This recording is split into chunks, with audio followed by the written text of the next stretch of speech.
Hi everyone, so today we're actually talking about hot flashes, what they are, what causes them, and some natural strategies that you may not have considered that could actually help improve and also decrease the severity and the frequency of those hot flashes. But first of all, I just wanted to remind everyone to hit that subscribe button so that you can get notices when new videos come out. Let's go back to hot flashes. Hot flashes can really start anytime, either during treatments or even after cancer treatments, and it could be even many years after. Now, hot flashes are one of the most troublesome symptoms of menopause, whether it's natural or whether it's a forced menopause because of cancer treatments. We know that in more than 75% of women going through menopause, you may actually experience hot flashes at some point during that time. And those symptoms can actually last many years, like 4 years all the way up to 30 years, which is also why it's so important to discuss. Hot flashes are often also associated with things like decrease in quality of life, because a lot of women might feel as though it's really impacting their sleep, so that's also making them tired. It's also impacting their ability to be present at work and other places as well. It may lead to fatigue then, as well as anxiety, depression, poor memory function, and also social isolation in general, because again, a lot of times it can be really embarrassing for a lot of women to have these hot flashes that are really severe and then trying to deal with them in a social setting. And so it can lead to a lot of people sort of isolating themselves from certain situations where they know that they will feel uncomfortable. So it's kind of a big deal in terms of hot flashes for women, and trying to figure out sort of what's causing it and how we can decrease that is actually really important for this reason, and many different reasons, of course, here. So what are hot flashes? Hot flashes are actually episodes of heat sensation. So a lot of women will feel sort of this flushing that comes on the face and the chest. Some people might also experience excessive sweating. Now, the sensation can last from 2 to 4 minutes and can be associated with things like palpitations, anxiety, irritability, and also night sweats. So hot flashes basically that happen at nighttime that can wake you up from sleep as well. The frequency of hot flashes really depends on the person. Some individuals actually have hot flashes multiple times during the day, every hour or so, and other people might not have many at all. You might experience 1 or 2 per week, for example, and everyone might be different in their experience of the hot flashes, whether it's how often they come or how severe they feel when they do come. So what's actually causing hot flashes? A lot of people actually think that it's due to just low estrogen. We're hitting menopause, that estrogen is decreasing, and that's creating a whole bunch of different symptoms, hot flashes being one of them. And especially if you're have a type of cancer where you actually can't manipulate that estrogen or increase the estrogen in any way, it may feel sort of like it's unchangeable. If I can't touch the estrogen that may be causing the hot flashes, then how can I do this? But that's not all. We actually don't fully understand why hot flashes happen.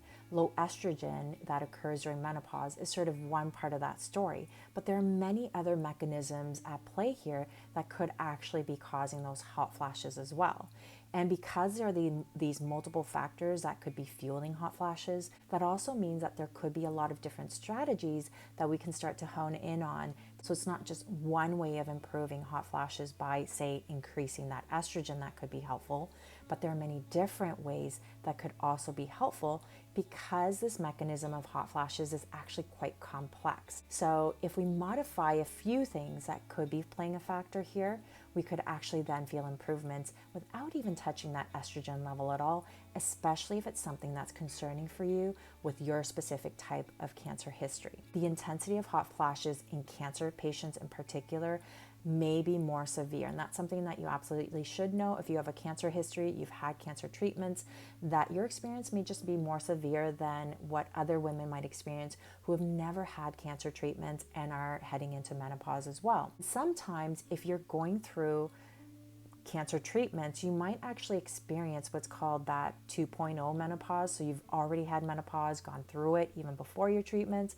and then all of a sudden these cancer treatments put you into what we call the 2.0 menopause, where you start to feel symptoms of menopause that you may never have felt before, including things like hot flashes. Those symptoms can actually be worse this second time around as well. So if you're looking for new strategies, especially that are natural around decreasing the severity and frequency of hot flashes, here are a few things to consider. Number one, high cortisol levels. So we know that things like stress, for example, or even foods like caffeine that instigate cortisol levels to increase, that are in things like coffee, that can also increase the frequency, the severity of hot flashes. High cortisol levels, again, could be something that we want to decrease.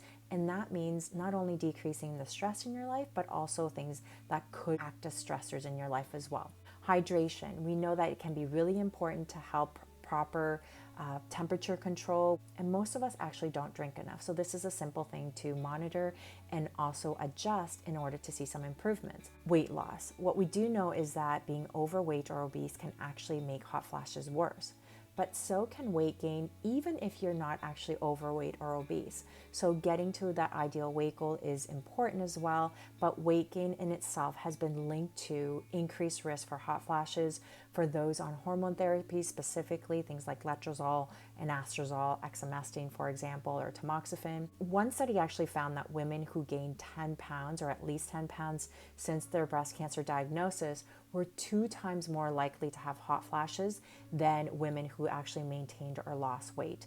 What we do know also through studies is that 40% up to 96% of cancer survivors might actually gain weight during and then post treatments as well. So this is definitely something that could be very common, that we have to modulate or could modulate to try and, again, not only prevent hot flashes from getting worse, but also help reduce them. Sugar regulation we know is really important. There seems to be a relationship with hot flashes and your insulin resistance or type 2 diabetes, but you don't have to have diabetes in order to have some impact on that hot flashes. So being able to regulate your sugars better is actually one strategy that can be helpful.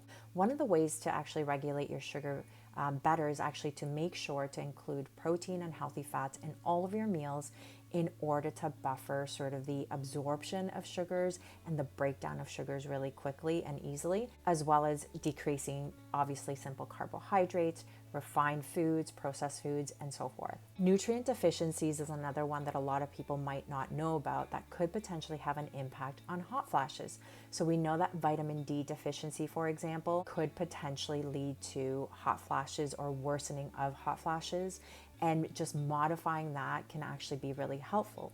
Interestingly, vitamin D deficiency is commonly seen during postmenopause for a lot of women. So if you're already postmenopausal, it may be valuable and important for many different things, not just hot flashes, things like your bone health, for example, immune system support, and all of those other things, to get your vitamin D tested. That's the only way that you can know whether you're deficient or not. What we do know is that vitamin D deficiency has been found to be significantly associated with hot flashes.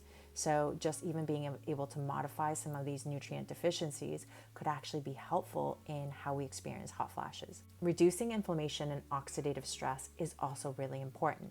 So we know things like supplements, for example, like curcumin, vitamin E, may improve hot flashes because of their potential to, again, reduce inflammation, that oxidative stress. We know that diets can also do that. So things like making sure that it's plant-centered and having lots of those veggies especially is so critical, because that in itself can also help reduce inflammation, which then can help reduce the symptoms of hot flashes. Last but not least, diet, and importantly, your gut microbiome seems to be really important in terms of those hot flashes. So what we do know is that alcohol, caffeine, hot, spicy foods, sugar, processed foods, and saturated fats can all trigger and worsen hot flashes. What you eat actually matters.